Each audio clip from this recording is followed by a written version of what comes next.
On this episode of the Film Optix Podcast, it looks like Hailee Steinfeld has officially signed on to the Hawkeye Disney Plus series. We also have a little bit more Hawkeye news to share with you for the Marvel Avengers game, so let's jump in.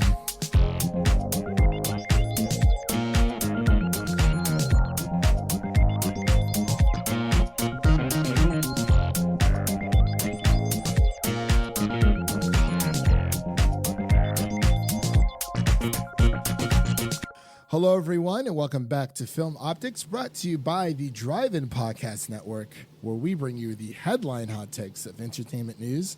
I'm your host, Christian, and today, as always, we are going to be talking about the world of film, TV, and everything pop culture related that happened this past week.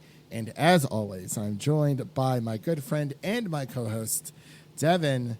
We're here another freaking week. It's come and gone. Went by pretty fast. It was kind of slow. I mean, today was slow. Yesterday went by pretty fast for me. But, yeah, it's been a crazy, crazy ride, man. I mean, I got my first written review piece coming out on the Music City Drive-In podcast. Or not the podcast, excuse me. The website that will be dropping. As of this recording, it will already be out since we record on Thursdays. But, yeah, so that's going to be for Netflix's original TV show, Cursed, their new series. It's an interesting take on the King Arthur legend.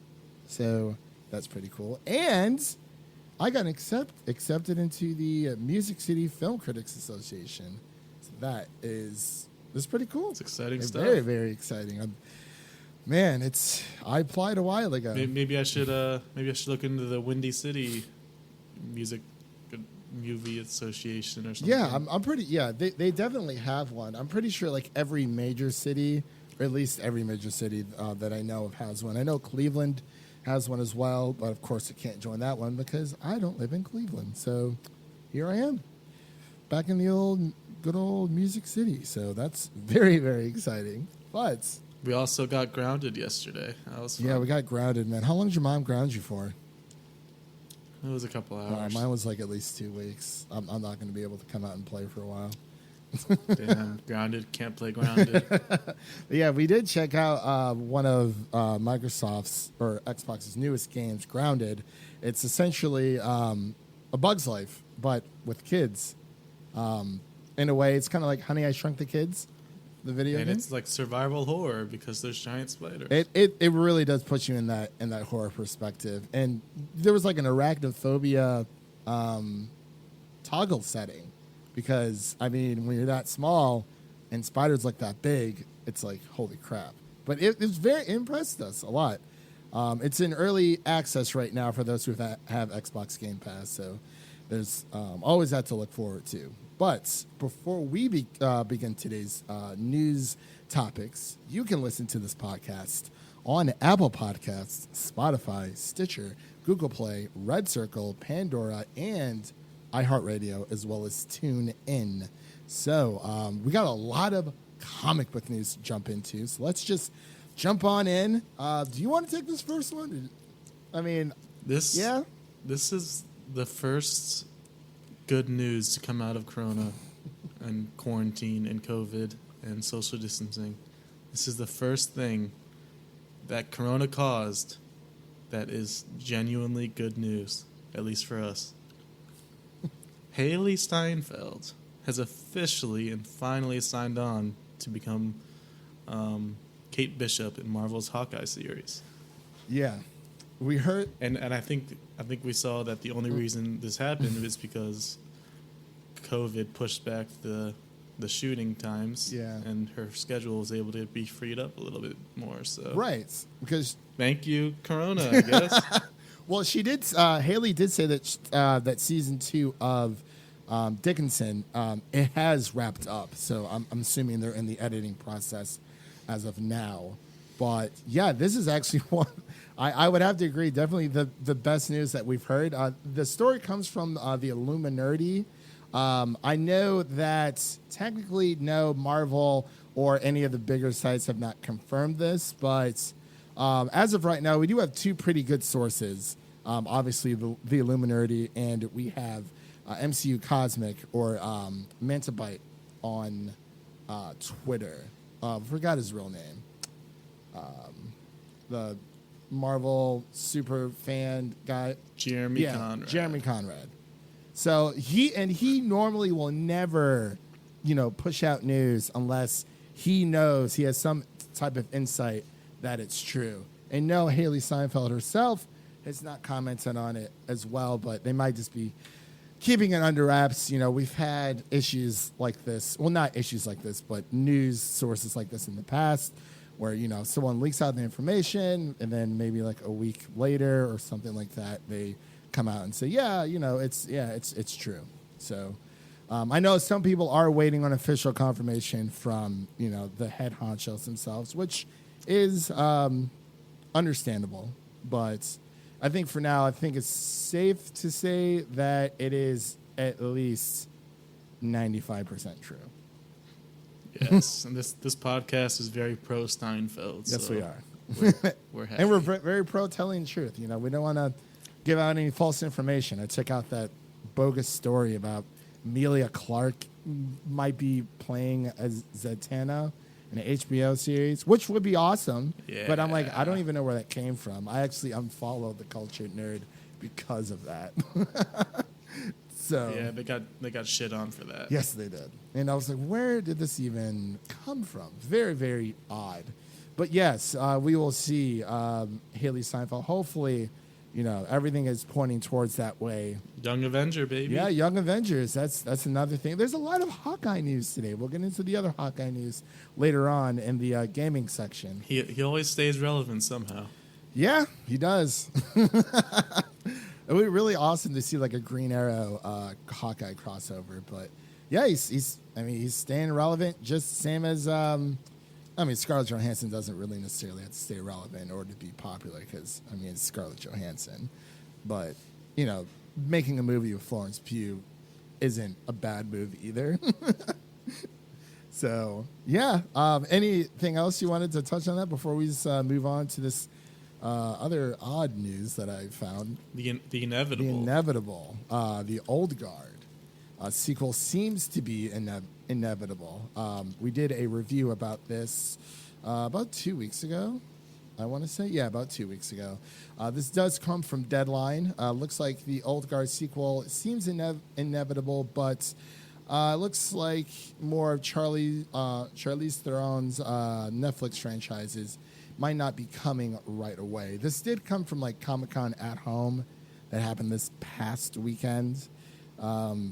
Apparently, as Netflix always does with their heavy hitters, I guess you could say this is kind of a heavy hitter. Everyone loves Charlize Theron, so why wouldn't you watch it?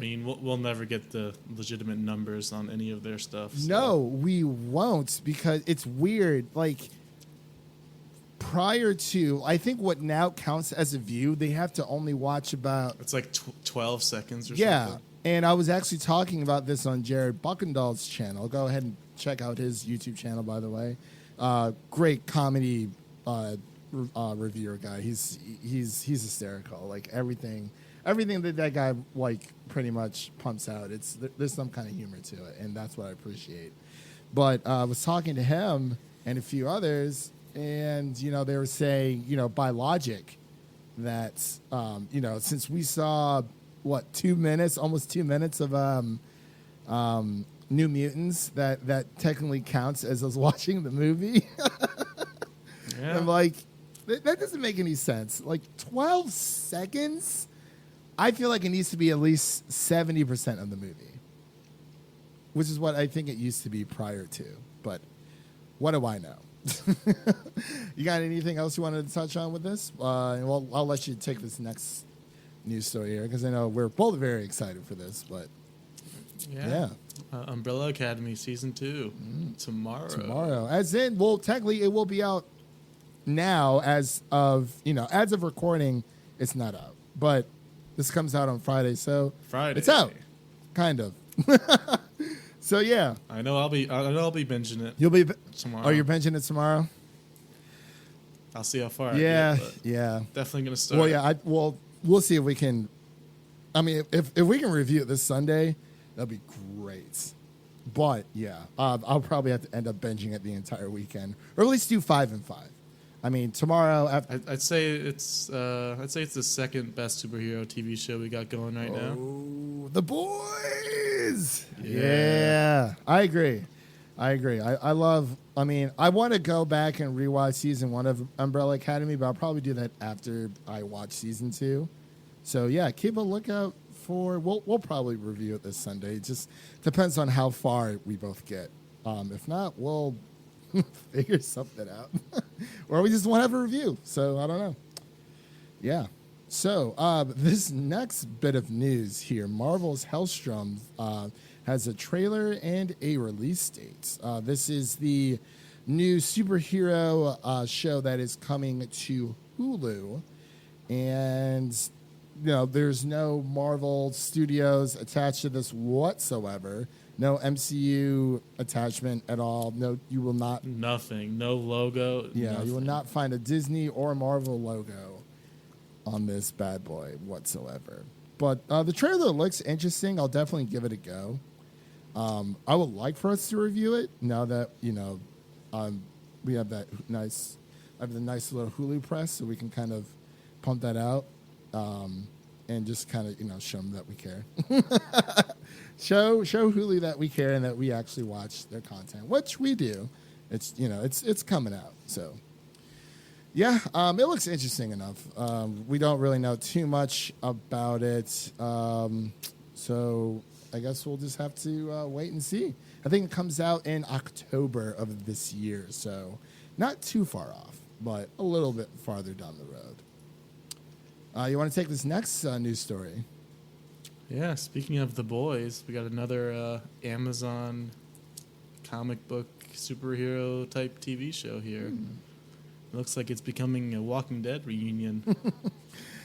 So 6 more Walking Dead stars have joined Robert Kirkman's Invincible series on Amazon. We got Maggie, we got Morgan, we got that guy, we got Abraham, we got I forgot his name. Have you seen The Walking Dead? I've not seen it at all. I watched the first season, like 5, and then it just kept going and going. It's still going. Yeah. Yep. But yeah, this show is pretty hype because the cast is amazing and Amazon knows what they're doing. That is very true. We got Zazie Beetz, Walton Goggins, Mark Hamill, Gillian Jacobs, and Seth Rogen are cast members. Okay, yeah, that's a pretty stacked cast already. Well, you had mentioned that this is the Walking Dead reunion. I mean, I was actually thinking the other day. I was like, well, isn't technically like every Martin Scorsese film like or a Scorsese film reunion, because like he pretty much reuses the same. He likes his guys. Yeah, he does. But like sometimes, like I think one of my friends, she was talking about, Casino, and I was like, no, that was Goodfellas. Well, like I was talking about Goodfellas, she thought I meant Casino. I was like, no. She's like, well, everyone's pretty much in the same. He has this little boat of people. Yeah, he likes to reuse the same actors. Why fix what isn't broken? I guess I thought that was kind of funny, but. Tarantino does it too. Yeah. Oh, yeah. Absolutely. I mean, there is nothing wrong with it whatsoever. Like, I think it's genius. I mean, the people. You work out a deal, get them paid. Bing, bang, boom. You're done. So, you can take this next edgelord story. we have fuck Batman. We have a lot of edgelord stories today, Devin. So yeah, here's our edgelord section of the day. Yeah, so this is our edgelord section of the day. So it looks like Titan Season 3 will reportedly air on HBO Max and the DC Universe. I don't know why the DC Universe is still a thing. I really don't know. Well, when I say that, obviously I mean the streaming application. You have HBO Max. Literally move everything over. Your value for that streaming service will go up so freaking fast. I want to watch Harley Quinn. I know Devin wants to watch Harley Quinn, but like, there's no point of us, I mean, I guess we could sign up for not HBO Max. Nah. What is it? DC Universe. DC I think they have like a a bit of a sale, but it's only like $2-3 off. And it's like, if you're going to give me a discount, why not just bundle them together? Like, have a DC Universe section on HBO Max, and that's where all of that content can live. But I will say that DC Universe is more than just the streaming service or like the shows and the movies, because they do have like a lot of comic book videos and things of that nature on there. But like it's pretty cool. But again, I feel like they can still have a separate section for that.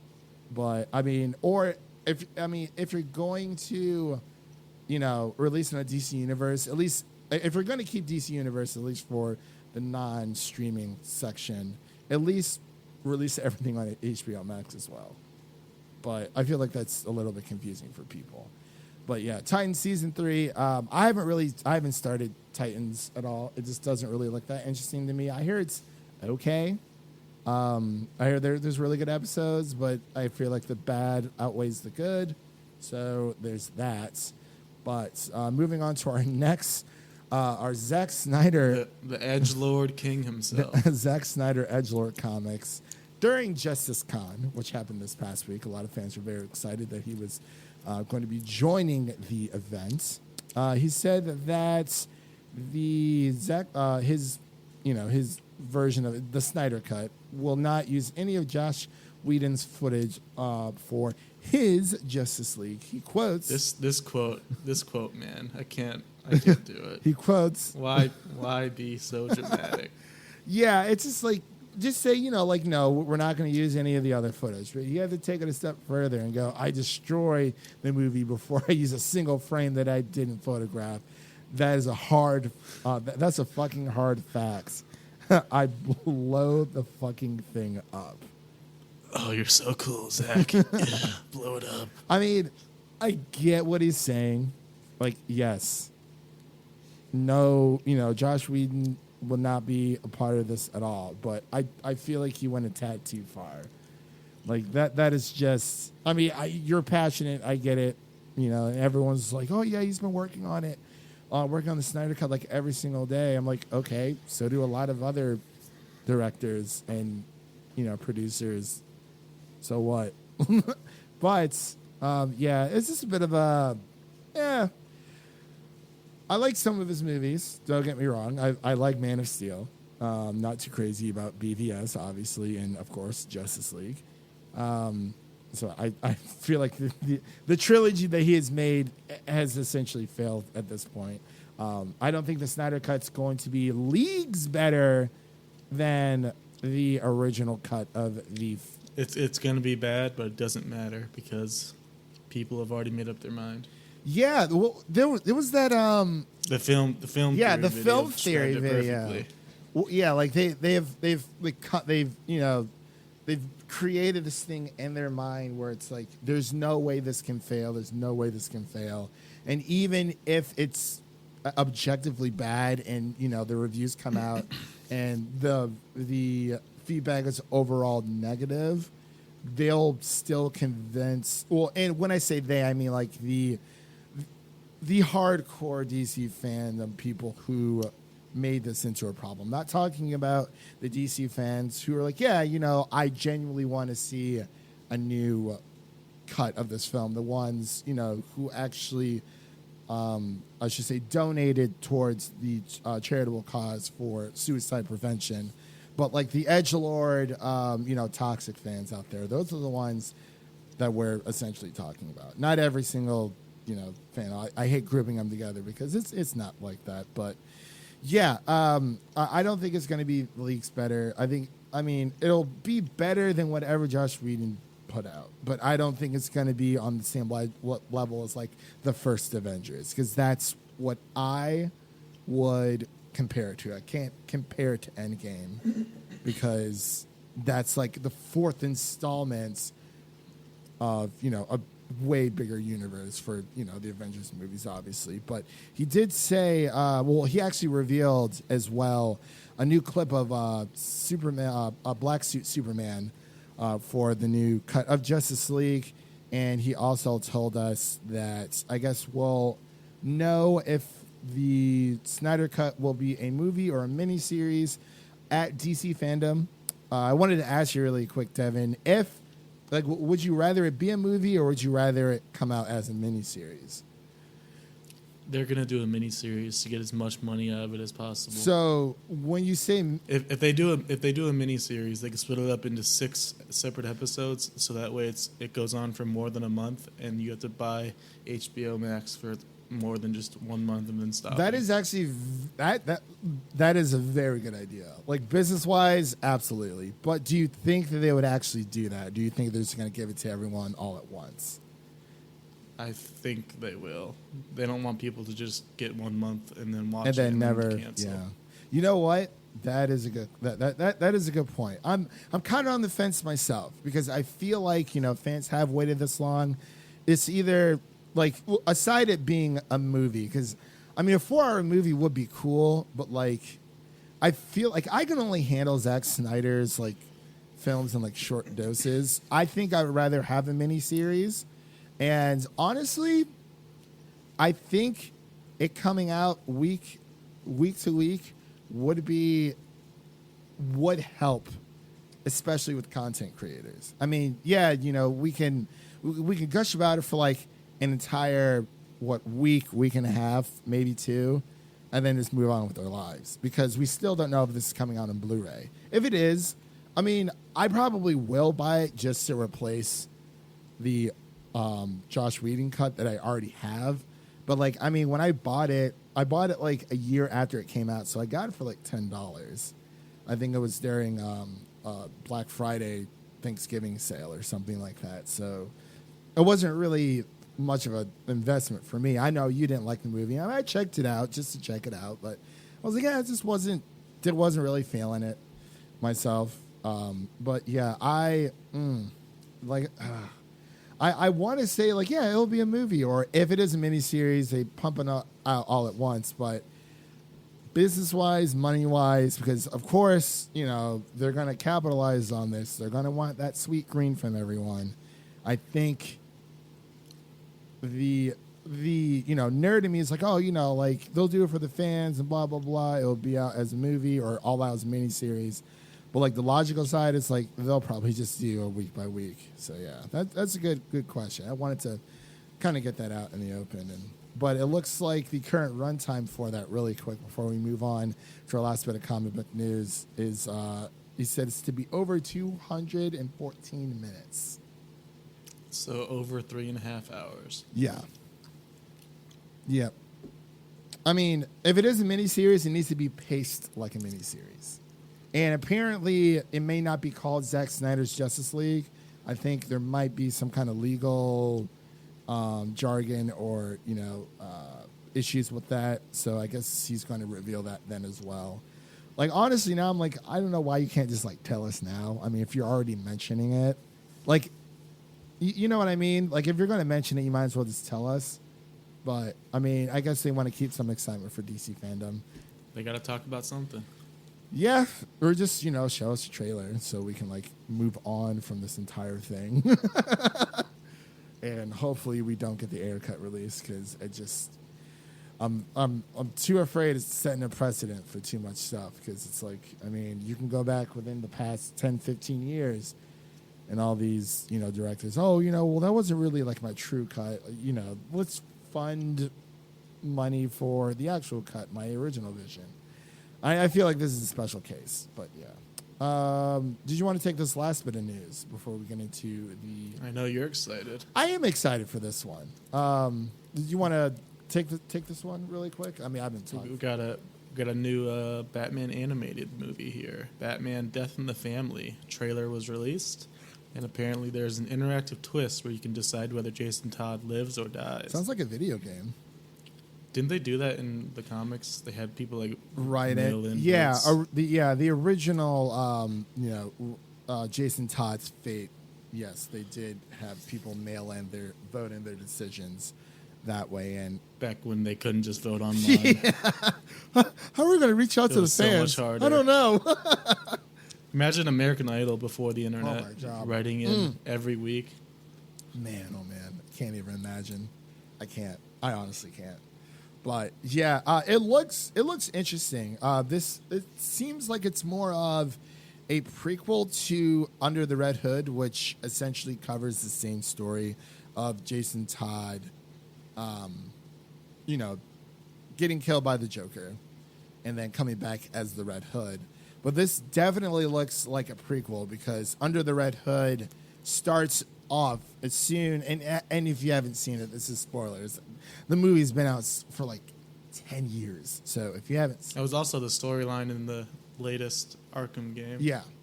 So this does seem more like a prequel to Under the Red Hood because Under the Red Hood starts off right as the Joker is killing Jason Todd, and then it goes into Under the Red Hood. So this is essentially more like essentially everything leading up to that moment. But of course, with a twist, you can either, if he wants to live or die. But the animation, animation always looks great with that. With DCAU films, it does look like they are using the same animation style from Under the Red Hood, which I really liked, and I know a bunch of other people did as well. So it really, it feels like it fits in with Under the Red Hood. So I like a prequel. I think it's going to be great. Just have the reserved judgment until then. There's no release date as of yet, but we will, as soon as it comes out, we'll let you know, whether it be through Instagram or Twitter or whatnot. But it looks interesting enough. I'm excited for it. So let's get into the new normal here. All the general news that we have, cooking up here. Do you want to take this first one, or I guess we can kind of both talk about this? The Emmys. Yeah. Good. Go ahead. Got the nominations here. Yeah. There were a few surprises for the Emmy nominations that happened. I believe it was yesterday. Have you been watching a lot of TV, Devin, at all, or no? Not really. Okay. There were a few that stuck out. I know Rick and Morty got a few shout out praises. Vat of Acid. Vat of Acid, yeah.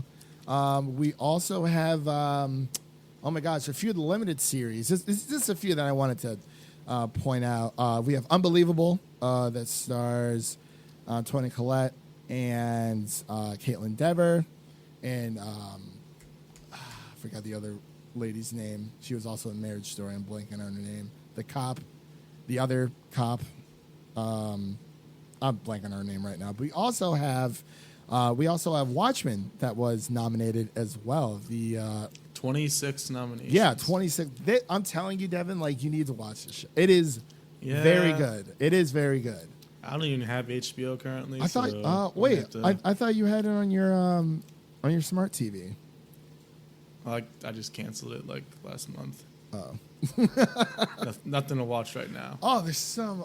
I'm diving in through HBO Max. I'm going to start watching Chernobyl after Umbrella Academy, of course. It's just like I always want to start watching something on HBO Max, and then something new on Netflix comes out, and it's like, oh man, we got to watch that. So, but those were just to name a few, and of course, Mandalorian was also. Mandalorian had 15 nominations. Yeah. 15. That's insane. Pretty crazy. It is insane. Honestly, I mean, a lot of these shows, I've checked out a few here or there. Dave Chappelle's Sticks and Stones got 6 nominations. It was really good. It was. I honestly think that was like probably his best material like to date. It was just, I was dying on the floor. I've watched it at least 5 times with people. Was that the one that was like live in Ohio? Like, was it in Ohio? Outdoor. It was wearing like the jumps, like the flight suit type. Was it outdoor or indoor? It was indoor. Oh, okay, because he also had the outdoor one. Oh, okay. See, I haven't seen that one yet. I think it was just on YouTube. Okay. And also want to give a quick shout out to Euphoria. I know a lot of people have been watching that. I haven't seen it myself, but I hear that is. I hear it's really good. Especially, I mean, it's. Yeah, it might be the one HBO show I've watched that you haven't. That is very true. And then Stranger Things, of course, is in there, and The Morning Show from Apple TV Plus, which is actually That's very still good. Hanging around. I watched about half of it, but I got, I was watching other stuff. But from what I watched, it was very good. So those are just a few quick shout outs. And of course, Ozark got 18. You've watched Ozark, right? Oh yeah. Yeah, and I guess only one more season. Only one more season. Well, Netflix seems to do that quite often with like shorter seasons. They cut everything short. I mean, it's good, but it's bad at the same time. Like, I feel like it's good because you don't want to be in the situation of The Walking Dead, where it's like the show could have ended like ages ago, and they just didn't know when to end it, and it kind of it's like, all right, well, I guess we'll just keep it going. And apparently, it's not as good as it used to be. But I mean, you got to take the bad with the good. But I could see them setting a precedent where it's like, hey, maybe like 4 or 5 seasons max for certain shows, or if they know when a show has essentially outlived its use, or sometimes they don't know. 13 Reasons Why, but yeah, I feel like it's a mixed bag between good and bad, because I know obviously 3 seasons of Daredevil, everyone wanted to see a 4th, but it's like, I don't know. We'll just have to wait and see. I mean, if Marvel picks that up, it'll probably just go straight to Hulu. So you want to take this? I know you love Christopher Nolan. It is his birthday today, as of this recording. Happy birthday, Chris! So happy birthday, Christopher Nolan. But it looks like you're screwing over your American audience here, just a tad. But you want to take this next one? I also just want to let Chris know that I'm sitting in a chair currently. I know that really hurts him, but Tenet's release date has been announced as internationally in August, late August, ahead of the early September release date for the U.S. Cool. I mean, so August 26th internationally, and then September 3rd, Labor Day weekend in the U.S. It's gonna get leaks. It's definitely gonna get leaks. I mean, are you gonna go? I mean, I don't even know. I haven't even decided if I'm gonna go. Will it even be open? True. Because they keep pushing it back like every 2-3 weeks, and it's like that's not okay. Just push it back till next summer. And it's like, okay, if things do die down between now and then, you might be able to move it up. But I'm not entirely sure how all that works. So, I mean, I'm just kind of tired of talking about Tenet right now. We got some good news this week with Hailee Steinfeld, so that's all I really care about right now. Yeah. Because, I mean, yeah, Tenet, like we all know Christopher Nolan. It's his birthday. But let's let's be a little realistic here, Christopher. How old is he today? 50? I think so. Yeah. Big 5-0. The big 5-0. He's got still a few years left. I'm kidding. Hopefully. Yeah, hopefully. So, our next bit of news here. It's not a bit of news. This is a big one. It's pretty big.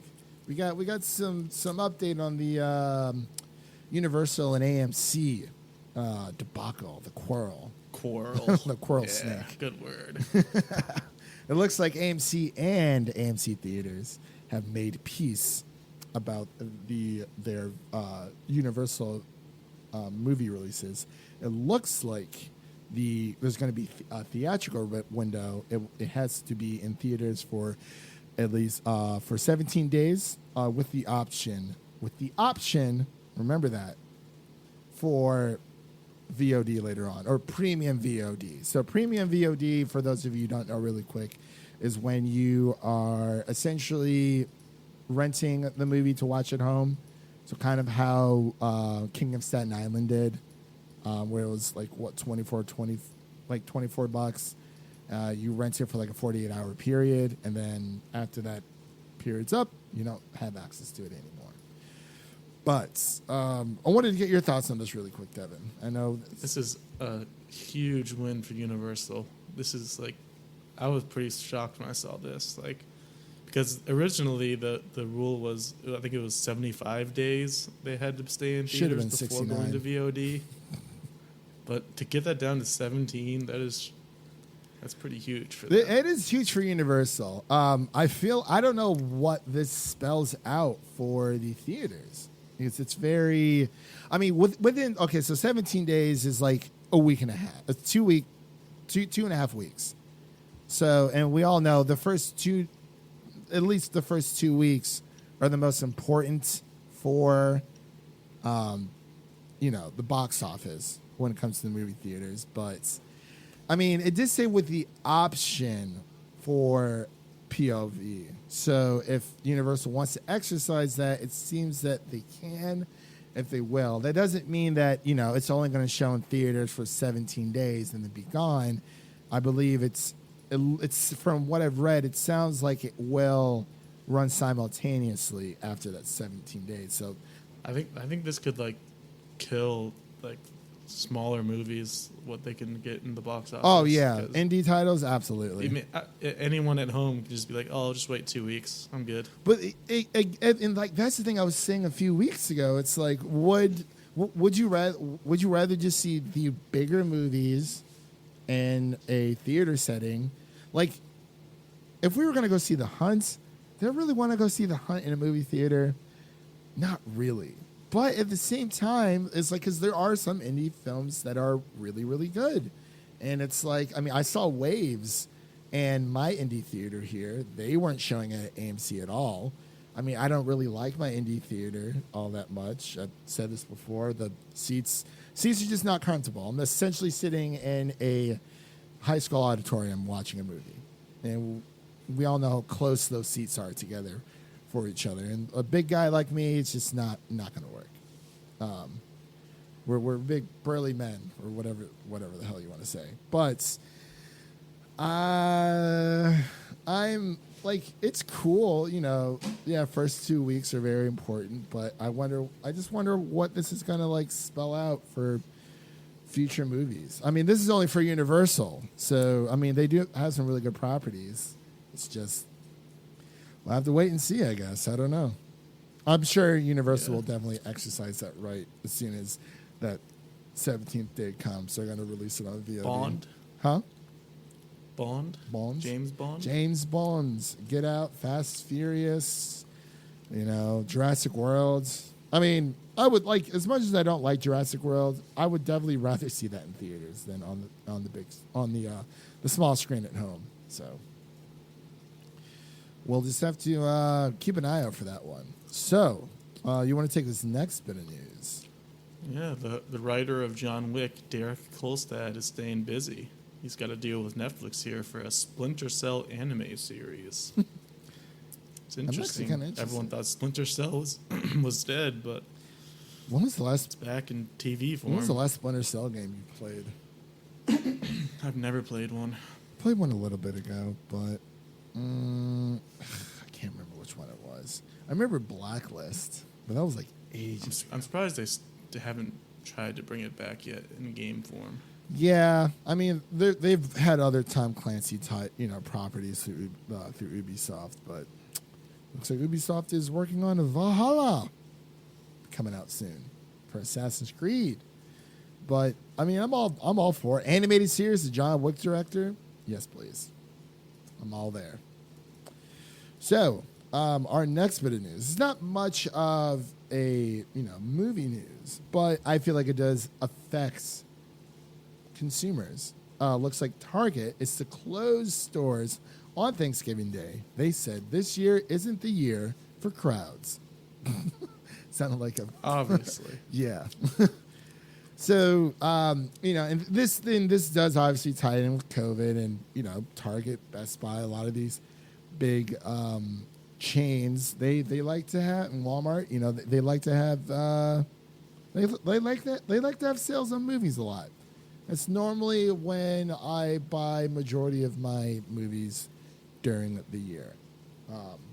So last year I got a pretty good haul. Unless there's some pretty random, crazy Blu-ray sale going on. But normally Black Friday is the time to buy them, especially the movies you aren't very super crazy about and you don't feel like spending that full $25, $35 on 4K and or standard Blu-ray copy. It's all there. But I really hope that other, stores follow suit with this, because I don't know how this is supposed to work. To be completely honest, I mean, I do a lot of my. It shouldn't. Yeah. Work. Yeah. I don't know if they're even. I would just have Black Friday online. I mean, it's probably going to be a lot more. Cyber Friday. Cyber Friday. There we go. Black Cyber Friday. No, I like Cyber Friday. That's a good, nice little ring to it. But yeah, I mean, I do most of my shopping online anyways, because there are some deals, like there are some like Blu-ray deals that only happen in store. At least that's how Best Buy has it. So they kind of force you to come in either way, because I fell into that trap a few times myself. But you want to take this next bit of news here? We got some Rick and Morty season 5 scenes that were dropped by Adult Swim at their virtual Comic-Con thingy. Working hard. I haven't watched it. I'll just wait until the season. I think I watched. It was like a sketch set. Excuse me. It was like a sketch set, or early drawing for like. I think I watched like 2 minutes. I don't even know what was going on, and I couldn't even tell you what it was. So, but it's good. They're working on season 5. Hopefully sooner than sooner. The gap between the other seasons. Yeah. Hopefully we get season 2 of Solar Opposites as well. So I'm very, very excited for that. But for our last piece of new... Oh, I know you're excited. I'm excited. I do have some questions, though. Like, this is our last piece of new normal news. It looks like Netflix has announced The Witcher Blood Origins. It's going to be a spin-off series set 1,200 years before the story of Geralt of Rivia. I feel like this is... I feel like it's a bit premature, because like we've only gotten 1 season of The Witcher so far, and we know they are working on season 2. But I mean, like I'm interested. Of course I'll watch. When it comes to The Witcher, absolutely. But I'm just not. I feel like this is way too soon. Like, I mean, Game of Thrones, 8 seasons, and now they're working on a spinoff. It wasn't like, oh my gosh, because I mean the show didn't really start blowing up until season 2 for Game of Thrones. They weren't like, oh my gosh, we're going to make a Origins, a prequel to it, like right away. So no, they, went on the rest of the series. It ended, and now they're announcing, hey, let's make a prequel series. But I mean, I'm excited. Like I said, we'll just have to wait for more. It looks like it's going to be a 6-part live action spin-off series. So, and that's pretty much the long and short of it. Lauren Schmidt Harris, and I can't even pronounce that next person's last name, so I'm not going to say it. They're both attached to the project, if you're familiar with it. But yeah, too early to think of a spin-off as of right now. So, all right, so that pretty much does it for that section of news, and let's just time for the Joe Rogan section of news. The Joe Rogan Gaming Podcast, a podcast within a podcast. But yeah, this is our gaming section. So we got, like I said, we got more Hawkeye news here. Looks like Marvel's Avengers, that's supposed to be releasing on September 6th, I believe, of this year. They revealed their first DLC character for the game will be Hawkeye, the first post-launch hero. The video looked really good. I think they designed him the best out of all of them somehow. I agree. It's like you said, it's like you can play the game, just don't look at their face. It's kind of crazy. They're recovering pretty well. This game's starting to grow the hype. Yeah, hype train is moving along here. It really is. I mean, just don't zoom in on the faces, and the game looks strong. I mean, Miss Marvel looks fine because but we both understand, of course, to get those likenesses for the MCU actors, that's like a pretty penny right there, especially for Robert Downey Jr. and Chris Evans. But I mean, I'm not too crazy about Chris Evans' get up. Literally looks like a rugby football player. But I'm definitely interested. Really quick, I just got a notification that my Midsummer director's cut is here, right outside. But I'll get that after the podcast. So, yeah, Hawkeye is going to be the next or the first DLC character. I also saw that Rocket might be the next one. I can see that. And they'll all be free, which is yes, very that cool. is actually that was actually kind of a selling point for me because when I was watching their war table, whatever it was, I was like, this actually looks like they put a lot of thought and time into this. I'm like, man, it's a co-op like looter shooter kind of without shooting, just avenging. Just avenging.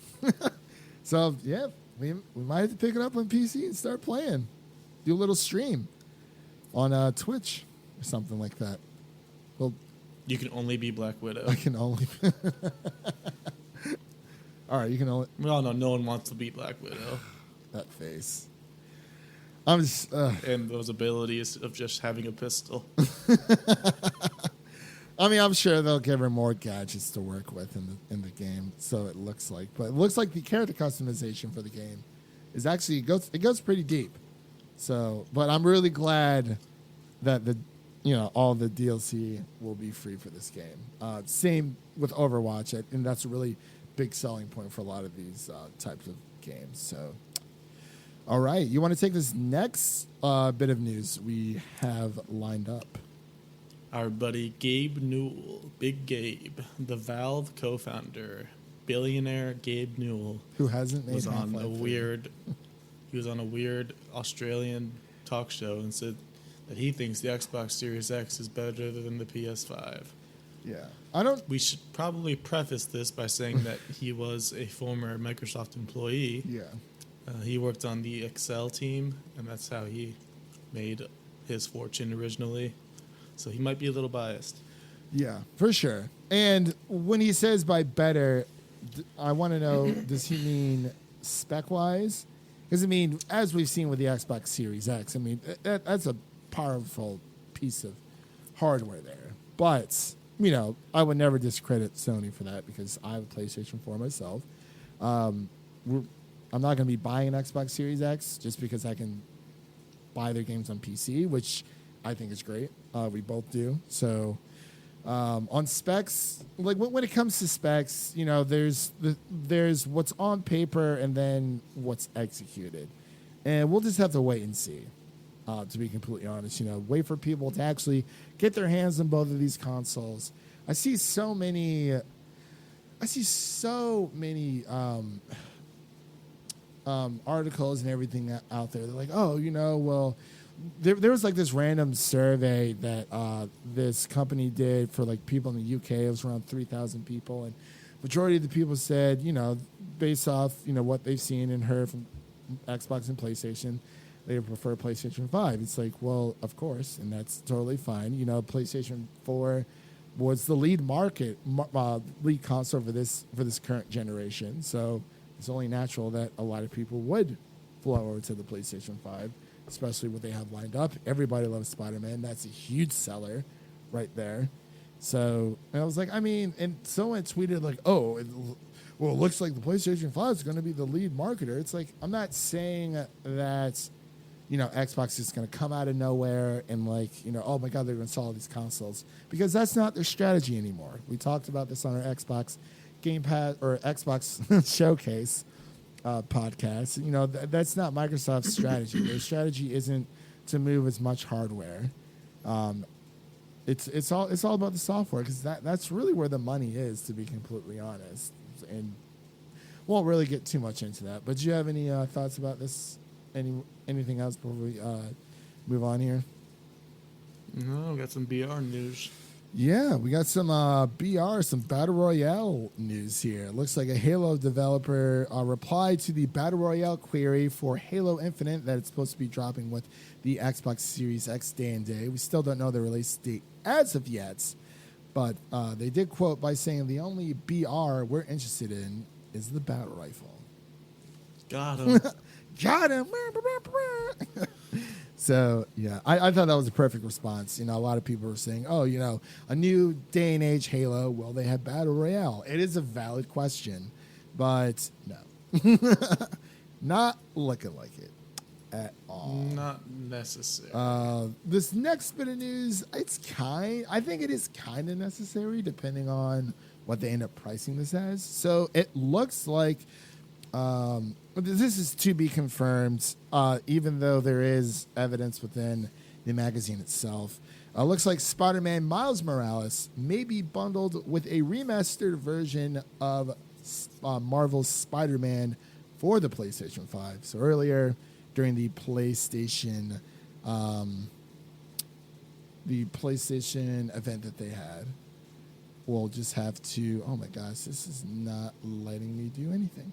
Okay, there we go. Just trying to view this little tidbit of news. So in a Game Informer magazine interview dealing with Spider-Man Miles Morales, there was a bit of line or dialogue, I guess you could say, within, encompassing what the game's supposed to be coming out this holiday. A little quote does say that Miles Morales isn't a traditional sequel since it comes bundled with a remastered version of Insomniac's Spider-Man that takes full advantage of the PlayStation 5's hardware. This was from one of their most recent magazines that they ship out to people. You can actually find it online as well. We found it through Reddit, and then there's a few other sites that have found just the online version or online articles. So that's what's raising people's eyebrows for this. I think it is a pretty good idea to have them bundled together, because it'll definitely give people more of a reason to buy Spider-Man Miles Morales. I know it's more of a standalone game. It's not necessarily a sequel. It's similar to how Uncharted had The Lost Legacy, where it was more of a standalone game that came out after Uncharted 4. That I think it priced for around $40. So we don't know. I just wish they would stop being cowards and release it for PC. That, and I wish we would just know the price of everything already. It's getting a bit ridiculous to me between Xbox and PlayStation. We've talked about it before. I'm tired of the whole, who's going to blink first? It's like, we should know all of this information already. And I know Sony's going to make an announcement for when you can pre-order your PlayStation 5s, even though that's exactly how it works to begin with. I mean, they are going to be in shorter supply, but I agree with you there. This is very ridiculous. I just want to know how much this is going to cost. Like, we're in the middle of the pandemic. The people who are going to buy it are going to find a way to buy it. So they kind of just need to rip the Band-Aid off right now. It's too much. But you want to take this last bit of news? I don't think we're going to do the very last piece, the unproven PS5. Unproven. Get out of here. I mean, and I didn't really want to say anything in case if it is true. When I was reading through it, I was like, it seems like a standard state of play, but we'll just have to wait and see. I guess I'll just take this last one really quick. It looks like Sony is also has announced 2 ready for PS5 TVs with special console integrations. The prices are whack. Completely, no one's going to be able to afford this. There's 2 models for the ready for PlayStation 5 line that are available to the mass market. One of them retail starts off at $1,000, $999.99, and there's another one which retail starts at $6,000. So, take your pick. If you keep reading, it gets pretty comical here. Sony says supported games will be able to play at 120 frames per second on both TVs, with the XH90 going for a low input lag of 7.2 milliseconds. That's what they consider low. That's what they consider low. Not this 1 millisecond guy I got right here. Right. Yeah, I mean, I have a 1 millisecond monitor myself, so, I mean, if need be, I mean, it's not 4K, it's 1440p, which I think consoles should be shooting for 1440p anyway instead of 4K, because let's be honest. I mean, there are some native 4K games out there, especially racing games, but it seems that I think 1440p would have been better for at least this current generation. But yeah, that's a bit comical. But then again, I don't know. I can't just buy a monitor at that point. Yeah, honestly, just buy like a nice gaming monitor that can take advantage of a console, because it will take advantage of the console. It just depends on how much you're. Yeah, I mean, for $1,000, for cheaper than $1,000, you can get a really nice monitor. Yeah, for cheaper than $1,000, you can get a really nice gaming monitor. And you can get a 4K TV for like $200. Yeah, I think mine cost around $400, but that was like 2 years ago, $500 or something like that. I mean, I do have a Sony Bravia, but it is an older model. I mean, it works. So, I mean, this doesn't really scream, hey, like I need to go out and buy a TV, or like, oh my gosh, like I need this TV for when the PlayStation 5 comes out. Because we really don't even know what this ready for PlayStation 5 necessarily means for special console integrations. They haven't told us anything.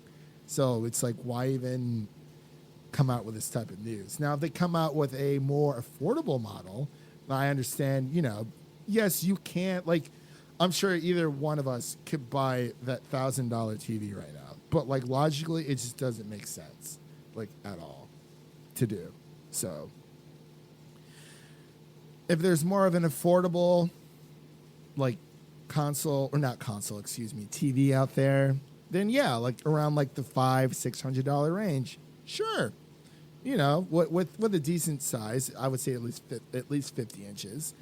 I would be like, okay, I'll look into it and see, what it has to offer. But again, we don't know anything else about this. So, yep. So that pretty much covers this week's, episode of our new show here on the Film Optix Podcast. Again, you can listen to our podcast around the globe, around the world. A lot of podcast platforms we're on. We're on Red Circle, Spotify, Apple Podcast, Stitcher, Google Play, Red Circle, iHeart Radio, TuneIn, excuse me, and Pandora. Still waiting on it, Sirius XM, so there's always that. And, of course, make sure to check out the other podcasts that are underneath the Drive-In Podcast umbrella. We've got music, we have sports, and we have commentaries as well. So it's a lot of good content that people are pumping out there. And, of course, go ahead and check out MusicCityDrivein.com, where you can find a lot of Ricky and Jacob's written pieces. And, of course, with my new written piece that will be out as of this recording when you guys are listening to this on the Netflix series Cursed. So go ahead and check that out as well. And I believe that does it here for today. So we will see you guys in the next